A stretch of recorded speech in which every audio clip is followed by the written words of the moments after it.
All right, ready to dive deep. Today it's ancient wisdom with the I Ching, the Book of Change. Ah, We've got John Blofeld's 1963 translation to guide us.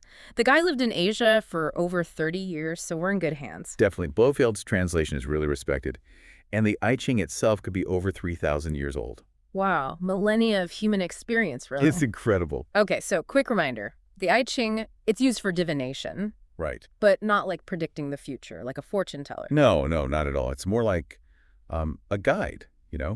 ask a question. And then the I Ching, it uses these symbols, metaphors, to give you guidance. So it's about understanding those bigger patterns, those changes that affect our lives. Exactly. It's interesting how the book is sometimes intentionally obscure, like it's guarding its knowledge. It's true. Like it's saying you have to be ready for this. Yeah. Even Carl Jung, the famous psychologist, he was fascinated by the I Ching, believed it could provide profound insights. And Blofeld himself, he's got these wild stories about using it. He even said he used the I Ching to predict the outcome of the Sino-Indian War back in 1962. Wow, really? Yeah, it's pretty amazing. But before we get into all that, what are the main philosophies behind the I Ching? Well, it draws from both Taoism and Confucianism, Okay. emphasizing harmony with nature, going with the flow, but also this idea of moral self-cultivation. Right, so it's not just external, but internal harmony, too. Yeah. But isn't there some tension there? Confucianism is about duty, Mhm. social order. That's a really good point, and it shows how nuanced the I Ching is. Taoism is more about personal enlightenment, even withdrawing from the world, whereas Confucianism sees self-improvement as a way to serve society. The I Ching kind of suggests that true inner harmony naturally leads to a more harmonious world. Interesting. So it's like finding that balance between personal growth and a responsibility to others. Yeah, But how does the I Ching actually work? How does it show these ideas of change and harmony? that's where its symbolism comes in. Imagine a language made of 64 hexagrams. Each one is made up of 2 trigrams. Okay. And these trigrams, they're made of lines either yin or yang, broken or solid.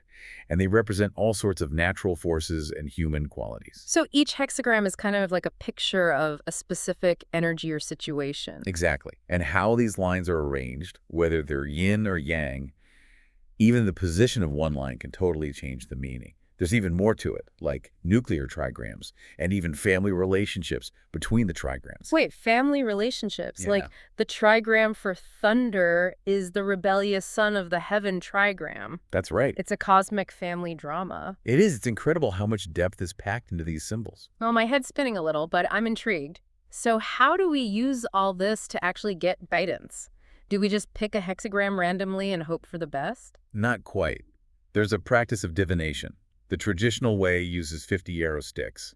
It's a whole ritual. So it's not just a quick Google search, it's more like a ceremony. It is. What's the point of all that ritual? It's about creating a special space, a mindset to be receptive. Facing south, burning incense, doing prostrations. It's about quieting your mind and opening yourself up to guidance. So then through a process of counting and dividing these yarrow sticks, you determine the lines of the hexagram. That's right. Each division shows a line, either yin or yang, and those lines build the hexagram. It's fascinating how this seemingly random process is believed to connect with your question. So it seems like being really clear about your intention is important. It is. You have to be precise with your question and then be open to what the I Ching reveals. No wishful thinking. And although the process is structured, intuition plays a big part in understanding the answers. So it's a balance between following the process and trusting your gut. Yeah, you could say that. So let's say we've done the ritual, we've got our hexagram. How do we even begin to figure out what it means? Well, looking at specific examples can help. Let's start with 2 fundamental ones. Hexagram 1, Qian, and hexagram 2, Kun. Okay, break it down for me. What do these basic hexagrams represent? Qian, the creative principle, is pure yang energy.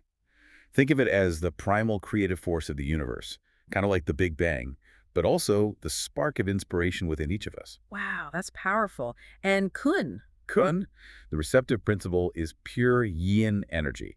It represents receptivity, nurturing, letting things unfold. Imagine the fertile earth receiving a seed. So Chen is the active force, the initiator, and kun is the receptive force, the nurturer. And every other hexagram is like a variation on these two. Exactly. They're the fundamental duality, the yin and yang that create everything. And the way these principles combine is what gives each of the other 62 hexagrams its unique meaning. Okay, I'm starting to see the bigger picture, but can we look at some examples that are a bit more, well, relatable, something we can connect with in our everyday lives? Of course. Let's take hexagram 4, men, which means immaturity. Think about a time when you were learning something new, struggling with a concept or a skill.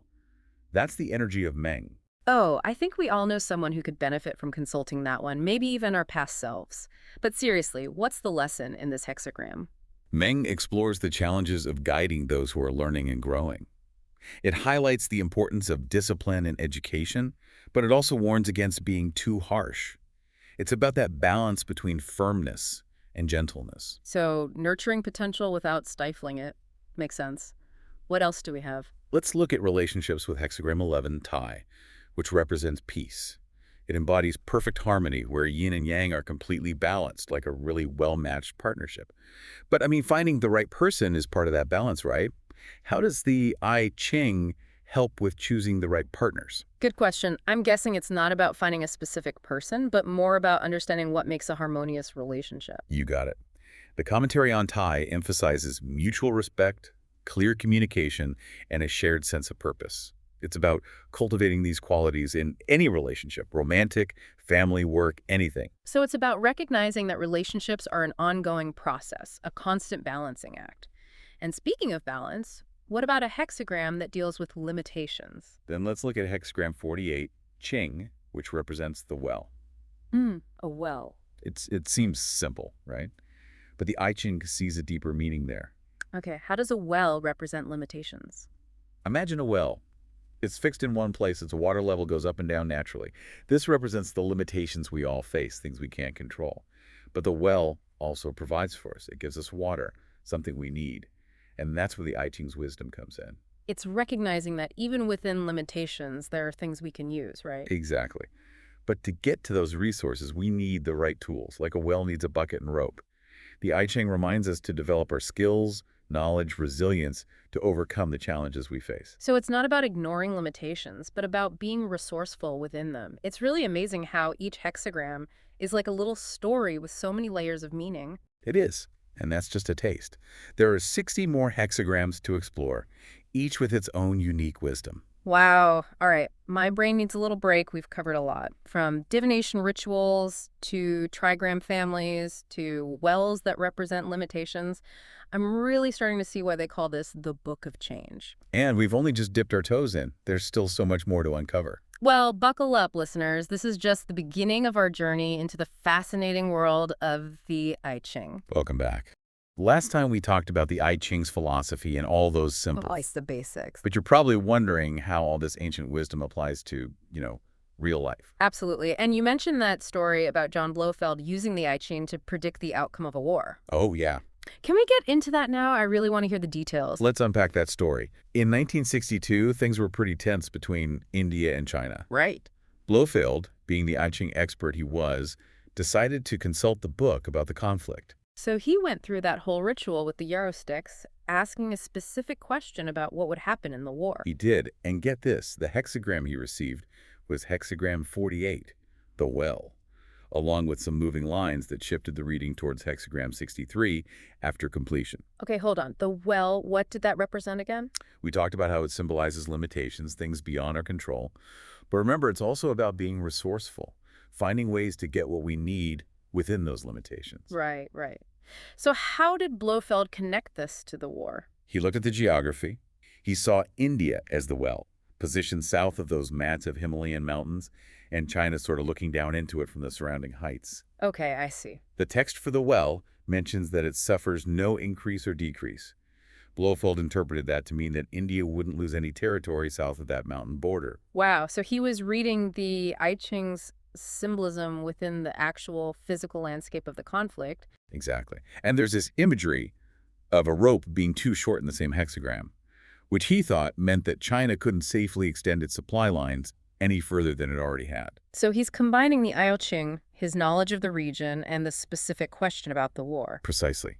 And those moving lines, pointing towards after completion, suggested to him that any further advance by China, even if they were successful at first, would just lead to chaos, maybe even disaster. Okay, this is intense. Did his prediction actually come true? Well, Blofeld said that just a week or two after he consulted the I Ching, the Chinese army, after some initial wins, they stopped their advance. They Really? even pulled back from some areas, almost like they were listening to the I Ching's warning. That's incredible. It makes you think about how much insight the I Ching might hold, but I imagine not every reading is that dramatic or straightforward, is it? You're right, not every reading is that clear. Mhm. The I Ching's language can be pretty cryptic, with all its metaphors and symbolism. Mm. It takes a certain openness to interpretation. You have to be willing to engage with the symbols and really think about what they might mean. So it's not like those fortune cookies where you get a simple, direct message. It's more about working with the symbolism, trusting your intuition to find the meaning that speaks to you. Exactly. And that's where the ritual aspect comes in. It's not just about randomly selecting sticks. It's about creating that sacred space, a mindset of receptivity. Right, we talked about facing south, the incense, the prostrations. It's all part of it. Why is all that ceremony so important? It's about calming the mind and getting out of your own head and opening yourself to something bigger. It's a way of showing respect to this ancient wisdom and creating the right conditions to receive its guidance. So even if someone's not following the whole traditional ritual, it's important to approach the I Ching with sincerity and a genuine desire to learn from it. Absolutely. It's not a game or a way to get quick answers. It's a tool for self-discovery and personal growth. You know, it's interesting that the I Ching focuses so much on moral development, which is something you don't really see in a lot of modern self-help stuff. It's true. It emphasizes becoming a better person, not just for yourself, but for everyone around you. Yeah, the I Ching is full of passages about being virtuous and doing the right thing.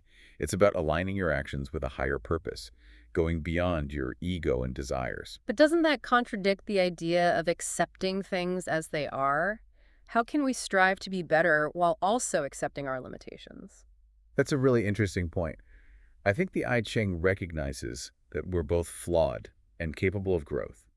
It's not about achieving some perfect state, but about trying to live by our highest principles, knowing we'll mess up sometimes along the way. So it's a journey, not a destination. And maybe those challenges and setbacks, they're actually what shape us into better people. Exactly. The I Ching doesn't shy away from tough situations, Yeah. conflict, loss, adversity, Right. but it always offers a perspective of resilience and hope.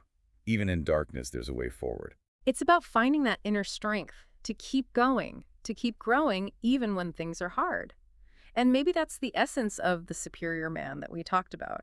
It's not about being perfect, but about striving for excellence, even when faced with challenges. That's beautifully put. The superior man, as the I Ching describes, embodies those virtues. He navigates life with wisdom, compassion, and integrity. And I think that's something we can all aspire to, no matter our background or beliefs. The I Ching's wisdom goes beyond cultural boundaries. It's not tied to any specific religion or dogma. It speaks to something universal within all of us. It really does. And what I find so compelling is that it doesn't just tell you what to do. It gives you a framework for understanding the situation, the forces at play, and then it empowers you to make your own choices. So it's not about giving up responsibility. It's about becoming more aware of our choices and how they align with the natural flow of change. Exactly. And that can be incredibly empowering. It's like the I Ching is saying, hey, you have the power to shape your own destiny. You're not just a pawn in the game. It's about taking charge, even when things feel chaotic and out of our control. Precisely. Now, remember how we talked about the 64 hexagrams being like a language? Yeah. Well, it takes time and dedication to really learn it. It's not something you can just pick up overnight, It's right? not at all. But the more you dive into the I Ching, the more familiar you become with its symbols and patterns.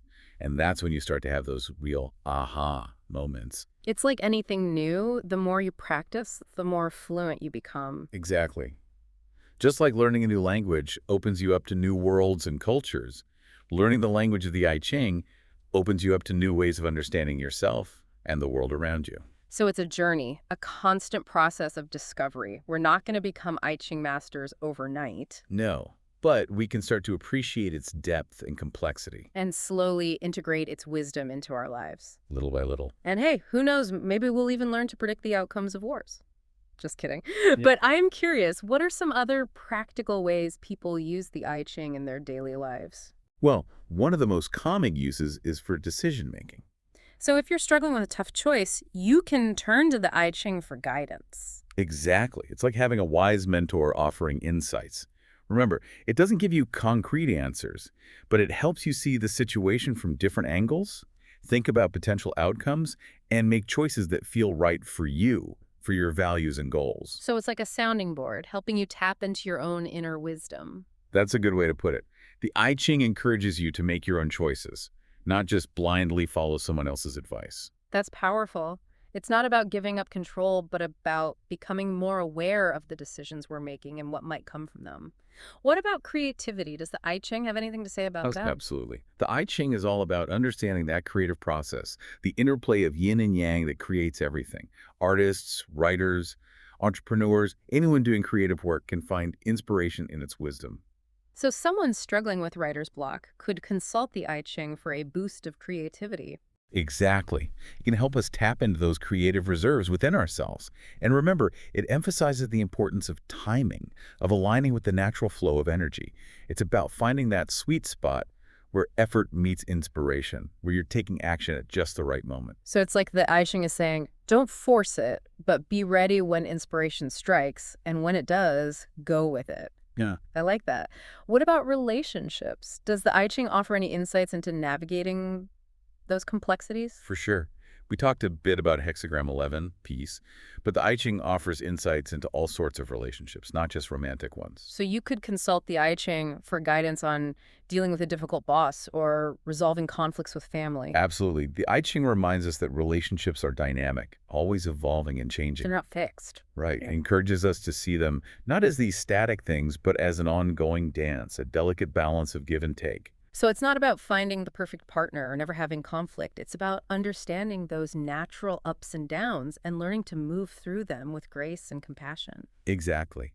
And the I Ching can help us become more skillful at that dance, more aware of the rhythms and nuances of our interactions with others. I'm really seeing how the I Ching's wisdom can apply to so many areas of life. It's truly a versatile tool for self-discovery and growth, but there's this theme of acceptance that seems to run through it all. You're picking up on something important. The I Ching's philosophy of acceptance is key to its wisdom. It's not about passively accepting whatever happens, but about recognizing that change is a constant and finding ways to work with it. So it's about becoming more adaptable to the ever-changing nature of life. It's like learning to surf. You have to ride the waves instead of getting knocked down by them. I love that analogy.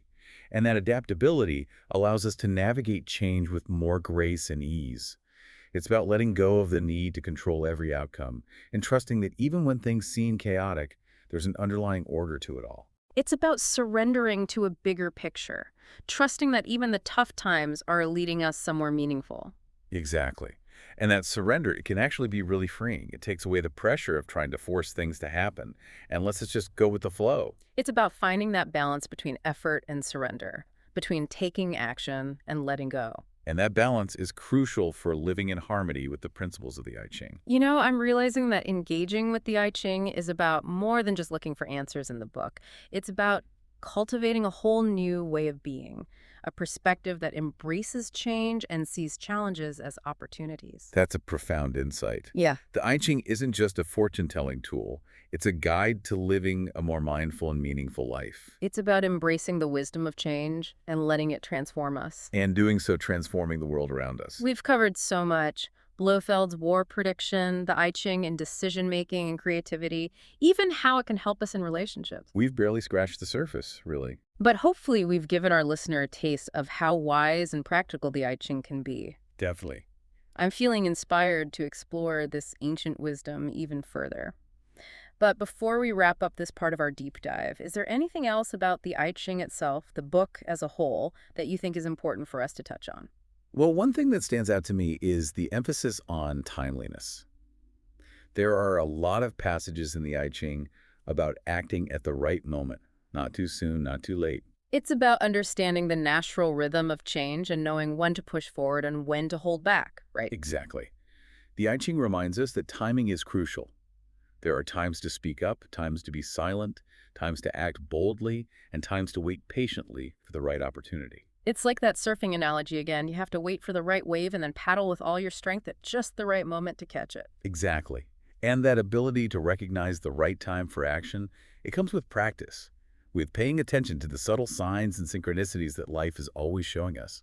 It's about cultivating that inner knowing, that gut feeling that guides us towards the right action at the right time. And that skill, that sense of timing, can be so valuable in all areas of life, from our relationships to our work, everything. We've talked about acceptance, but what about the I Ching's view on the unknown?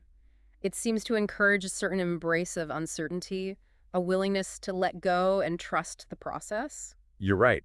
Acceptance in the I Ching goes beyond just accepting what is. Right. It's also about being open to the unknown, the unexpected things that life throws our way. So it's not about trying to control everything, but about trusting that even the challenges, the setbacks, are all part of a journey that's ultimately leading us somewhere meaningful. Exactly. And that trust, that willingness to embrace the unknown can be so liberating. It frees us from being afraid of making mistakes and allows us to approach life with more curiosity and a sense of adventure. It's about seeing life not as a problem to be solved, but as a mystery to be explored. I love that. And that's a great way to think about the I Ching itself. It's not a book with all the answers, but a guide to exploring the mysteries of life, the ever-changing dance of yin and yang, and the limitless potential within each of us. I think we've given our listener a lot to think about. We have. We've explored the I Ching's perspective on timeliness, acceptance, and even embracing the unknown. And we've only just begun to scratch the surface. But I think we've given enough to encourage further exploration. Back again for our final deep dive into the I Ching. It's been quite the journey, hasn't it? It has. From those divination rituals to trigram families to even wells as symbols of limitations. A lot to take in. We've covered so much. Yeah, we have. But let's get practical for a moment. Okay. We've discussed the philosophy, the symbolism. How can we actually use this ancient wisdom in our everyday lives? Well, one way is to think of the I Ching as a tool for making decisions. Right. When you're facing a tough choice, unsure which way to go, the I Ching can offer a new perspective. So like having a wise advisor, but instead of giving you direct answers, it helps you to see the situation more clearly. That's it. It doesn't give you a simple yes or no. Instead, it kind of highlights the different paths you could take.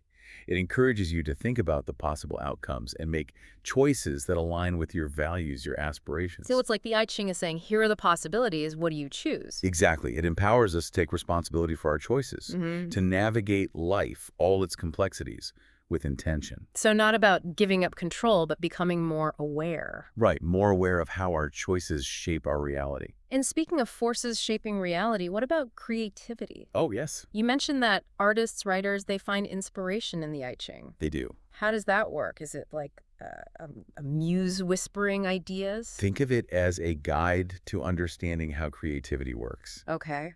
The interplay of yin and yang, that ebb and flow of energy, that creates everything. So not about getting specific ideas, but understanding the principles behind creativity itself. You got it. And don't forget, the I Ching talks about timing, aligning with that natural flow of energy. Right. It can help us access our creative potential when the time is right. So instead of forcing it, we can kind of ride that wave of inspiration. Exactly, being receptive to those creative moments. Be present when they arrive. Yes. The I Ching helps us cultivate the patience, the receptivity to let that creative energy unfold. I like that. It makes me wonder if that same principle applies to relationships. Absolutely. We've discussed how the I Ching can guide us in all kinds of relationships, not just romantic ones. Right. So dealing with a difficult coworker or resolving a family conflict. Exactly. The I Ching reminds us that relationships are dynamic, always changing, always evolving. Not static. No. It encourages us to see them not as fixed, but as a dance, a balance of give and take. So not about finding that perfect partner or avoiding conflict altogether. No, it's about understanding the ups and downs and learning to move through them with grace, with compassion. It's like becoming a better dancer in the dance of relationships. You could say that. Yeah. The I Ching helps us become more attuned, more sensitive to those subtle cues, the shifts that happen in any relationship. So not about controlling the other person. Right, or forcing them to change. It's about understanding the dynamics and working with them. Exactly. The I Ching encourages a more compassionate approach, more understanding, a willingness to let go of those rigid expectations.